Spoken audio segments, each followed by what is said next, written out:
Hello and welcome along to Extra Time Unlocked here on Gagasi FM Igama. I am the news. So it's the first edition of Extra Time Unlocked for 2024. And namhlanje we thought we're going to kickstart the year by looking at a sport that's relatively unknown in South Africa but very popular when it comes to the worldwide markets, looking at motor racing. And we're specifically going to look at the Dakar Rally. And my guest today is a man who has been doing amazing things for South Africa as far as the sport is concerned. It is Brad Cox, who is a 25-year-old South African from Cato Ridge right here in KZN. And of course, he's making a name for himself when it comes to the international biking stage. Brad is a 10-time South African champion and he placed third in the Rally 2 category in the 2024 Dakar and was the only South African to finish in the top 20 overall in the contest. Brad, thank you so much for your time and welcome to Gagasi FM. No, thank you for having me. I'm stoked to be here. All good, my brother. I know you're used to the tough traveling and tough terrains, but you're good. Yeah, all good. Obviously, Dakar is the first 2 weeks of January, so the second... You recovered well. Yeah, the second 2 weeks of January is just about a recovery, and happy to be in Feb now and really looking forward to the rest of the year. So before we get into your story when it comes to Dakar Rally, you know, there are many people in South Africa who have maybe seen highlights of Dakar Rally, these giant cars racing in different deserts across the world. How would you describe the sport to someone who's never heard about it before? It's an adventure, I would say. We race 8,000 kilometers through the desert over 2 weeks, so 14 days of racing. We go from bikes to trucks, and then there's cars, SSVs, which is like your side-by-side category, quads that's also part of the bike category. So, someone that's never heard of Dakar or to explain it, it's a massive adventure, and it started where it's called Paris Dakar. That was the Paris Dakar. That was the first name of it, and basically it started in the 70s, I think it was, And they literally went from Paris in France to Dakar in Africa. So that was the adventure, and obviously over the years it's become one of the biggest motorsport events in the world, and it's one of the highest ranked motorsport worlds categories in the world. I mean, the average South African kid, whether it's a boy or a girl, will be looking at sports like rugby, football, whatever, that's popular in the sports. Dakar Rally, how does that start for you? What's the inspiration for you to actually get into a sport like this? Well, obviously, it starts, I started racing motorbikes when I was 5 years old, and I started on the motocross, which is your typical track with jumps. And I had a really successful junior career. I moved to Europe when I was 15 years old. I lived there for 4 years, racing the European Championship. And a couple injuries made me have to come home. And I was still doing motocross, but I started to dabble in enduro and the off-road, which is the rocks and riding on rural terrain. And pretty much it was I was getting to the age of 22. And was kind of like, what's next? I want to, go back to the highest level. And this opportunity came to try out rallies. And in 2022 was my first Dakar rally. So 3 done already by the age of 25 is pretty crazy. And 2 finishes and 1 DNF. So I know the heartbreaks, but pretty much, I started racing, and it's just the natural progression. If you I started in one category, and I was pretty successful, but then I had to switch because of contracts and not getting a ride. Managed to be successful in the next category, which is enduro off-road, and then it was just natural progression to rally. Yeah, so obviously there's different vehicles within Dakar Rally. Which one do you use? Are you a biker or you in other vehicles? No, I'm just on the bike. So I ride a KTM 450 rally bike, and just a biker. Yeah, you're talking about KTM. Obviously, your own father is someone who is a legend when it comes to Dakar Rally, also racing with KTM. Was that, or how much of an influence did he have when it comes to getting interested in Dakar Rally and actually getting into the sport? I guess when you look at the story, of myself and my family with my dad and everything, it's like, oh, okay, he was naturally going to go to Dakar, but that was not the case at all. I guess when you have a famous dad, it's hard being the son because you have big shoes to fill.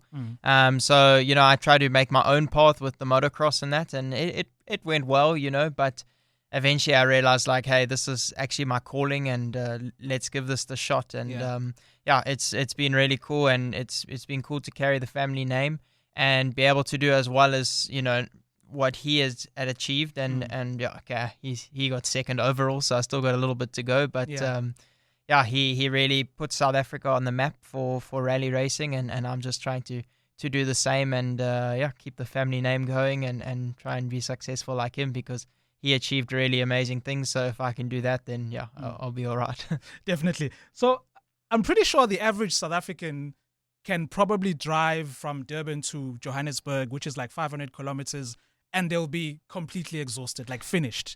And you mentioned that you guys drive over 8,000 kilometers, which obviously happens over a number of days in not only normal roads, like you're talking about different terrains in the desert, uneven terrain, extremely tough. So how challenging is actually taking part in a Dakar Rally, and how do you actually prepare for it?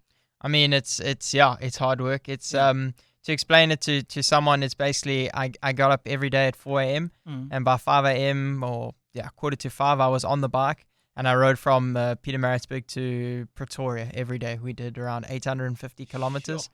I mean, you race half of that, so that's obviously on the off-road terrain. Yeah. The other half is just the liaison, so you're on the tar road, basically just like riding on the highway here. But you got to go from bivouac to the start the special, do whatever the kilometers are of the special, and then from the end of the special back to the next bivouac where you're going to sleep, because obviously you go around the country. Yeah. We race in Saudi Arabia, so it's really big country, and we basically do a big loop around it. And it is crazy, and I guess you prepare. I mean, it's a full-time job, and it's it's hours and hours of preparation. You don't just wake up and say, okay, I'm going to Dakar, and okay, it's cool, it's starting, and we go. It's a lot of hours on a bicycle, a lot of hours running in the gym, riding itself. So physical fitness is actually important. Oh yeah, really. It's. I mean, some it depends, but I'm doing it between 10 and 15 hour weeks of training. So hours of training in the week. So sometimes more, it can get up to 20 some hours. Yeah. And it's just it drains you. Hey, pretty much I went into Dakar weighing 74 kilos, and I think I had like 19 or 18% body fat, because you obviously want to have a little bit more going in. And I came back weighing 64, and I think I had 8 or 9% body fat. So It just shows what it does to your body, and what the amount of calories you're burning, you're not actually getting to put back with food, because obviously you hardly eat during the whole day, because I'm on a bike, so I can't eat while I'm riding because I'm trying to race. So you're trying to eat like in the refuels, and that you're having your energy gel, your bars, and all of that. So it is. It's probably, we train the whole year because of our season, but pretty much from October, it's all in for Dakar, and it's every day, how can I be better for Dakar? And we pretty much put everything into 2 weeks of the year, and it's the biggest race for us. And if you do well at Dakar, it pretty much sets up your year for how it's going to go the rest of the year. Yeah. Just take me to race day. Obviously, you do have your team KTM. How much support, or what kind of support do you get from them during the race, or do they actually help you with anything while you're on the terrain, or maybe you get some help from them while you're on your rest? How does it actually work? Yeah, so I'm a full-time rider, so I don't work on the bike or anything. So basically we get up in the morning. The mechanic, he wakes up same time I wake up. We have breakfast and everything. I get on the bike to go start the liaison before the start. He just makes sure everything's okay, the bike's not leaking fuel, or oil hasn't started to drip overnight out of the engine. And then I go a whole day. Pretty much during the racing stage, I'm my own mechanic, because if something goes wrong, I need to fix it. And then once I'm done the stage, I come in to the team truck where the bivouac is, and he strips the bike completely down almost to the frame every day, and then he rebuilds it up, and makes sure that there's no cracks, no bolts that have come loose and cause vibrations, which then cause cracks. You break wheels pretty easily because of the stones and the high speed we go. I mean, we have a speed limit of 160 now, but we're doing average speeds of 100, 110, sometimes 120 k's an hour over in a day. And that's just over 400 kilometers. So, I mean, it's really high speed. And so the bikes take a hammering. And obviously, if you have a crash, it breaks. So yeah, pretty much he starts fixing that. I get lunch into me because I'm pretty much back at the truck around 2 o'clock, 3 o'clock every day. Get some lunch into me, have a shower, go to the physio for 45 minutes to an hour. We have a team physio. He makes sure everything's all right with the body. By that time, it's 6 o'clock or so. I get everything ready for the next day. Make sure clean gear's out, that my camelback's ready. Helmet and everything is clean and ready to go. Go have dinner at around 7 and in bed at 8:30 and waking up at 4. Sometimes we have to get up 2:30 because like the one day we had to do 500 kilometers before the stage. So we had to get up. I got up at 2:30 and I was on the bike at 3:35. Sure. And then we rode 500 kilometers from here to Joburg, and I hadn't even raced a single kilometer yet. Then I had to race 120 kilometers. And then we had like another 20 or 30 to the next bivouac. So some days they try. It's the sensation that the organizers want, they really want to, they want that emotion, that the riders are physically destroyed. Yeah. The machines are on their limits, and that's, that someone's leading the race and then something goes wrong. That's the sensation that they want to see for TV. And so they really push us to the limits. Dude, you have a very impressive CV. You're a 10-time South African champion. That is insane. First of all, where do you guys compete in the country? And how often do you guys compete with the South African champs? So, I'm 10 times champion, and I have 5 in motocross and 5 in off-road now, or 4 in off-road, 1 in enduro. So motocross, the motocross category, it's pretty much 8 rounds a year, and that's all over the country. Normally 2 in KZN, 2 in Joburg, 1 in PE, and 1 in Cape Town. And then the off-road series, it's a 6-round series. That's also 1 or 2 in KZN, 1 or 2 in Joburg, and we generally go to Cape Town for that. And then the enduro scene is pretty much the same as that. The off-road scene is obviously, that's a lot faster. That's high speed, so that's closer to rally. We don't ride rally bikes, we ride just standard enduro bikes, but it's high speed. And then enduro is through the rocks, the real technical stuff. Like where the mountain goats go, that's where we ride on those paths and everything. So that's a season. So at one stage I was doing all 3 championships. Now I only focus on the off-road because I also race the World Rally Championship. That's all over the world. So I'm doing 5 rounds a year all over the world racing a rally, and those rallies are only 1 week long. So it's a bit much to juggle enduro, off-road, and rally. So I just do off-road here and the World Rally Championship.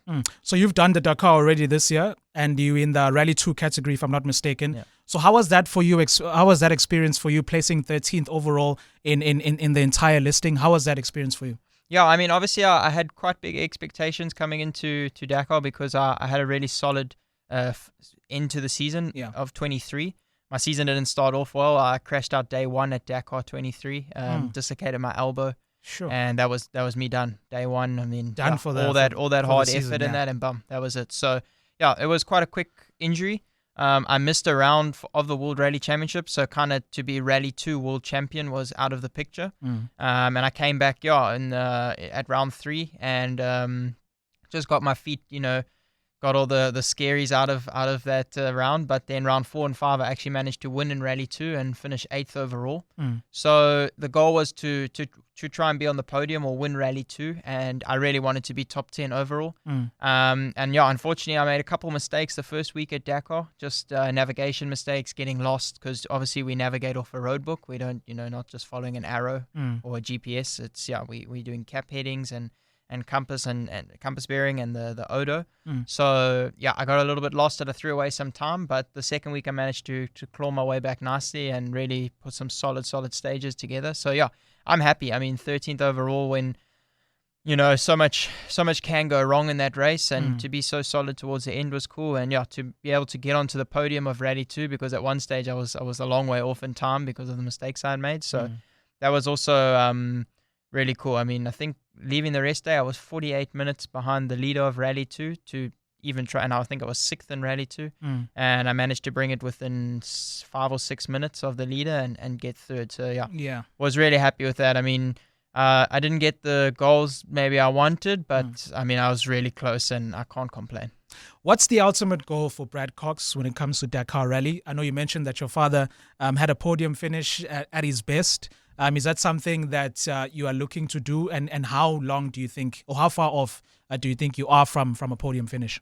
Yeah, I mean, most definite is to get on the podium. I think that's the goal. The ultimate goal, I think, of any top rally rider is to win the Dakar. I mean, that's everyone's dream, and that's what we train so hard for. But yeah, I would just love to get onto the podium one day. That would be amazing. And it's a big experience game.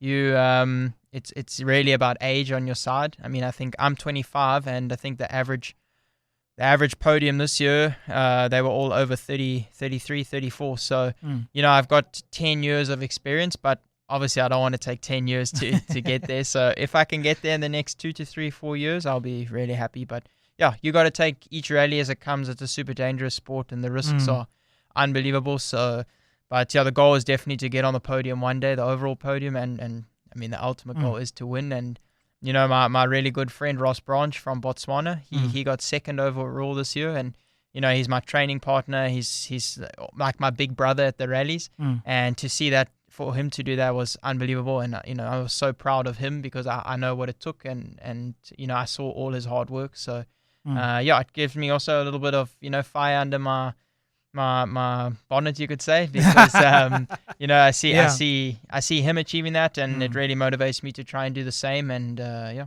yeah, tough man, tough sports. Brad, I can only wish you the best going forward from here. I mean, it's not easy what you are doing. Putting yourself out there, as I said, it's a very dangerous sport. It's very enjoyable for us who are watching it from TV or wherever. But all the best for the future, my brother, and I hope you do get that podium finish and ultimately number one. No, thank you. I really appreciate it. Thank you very much, Brad. And that brings us to the end of our edition of Extra Time Unlocked for this week, and we're going to be back again with more content next week.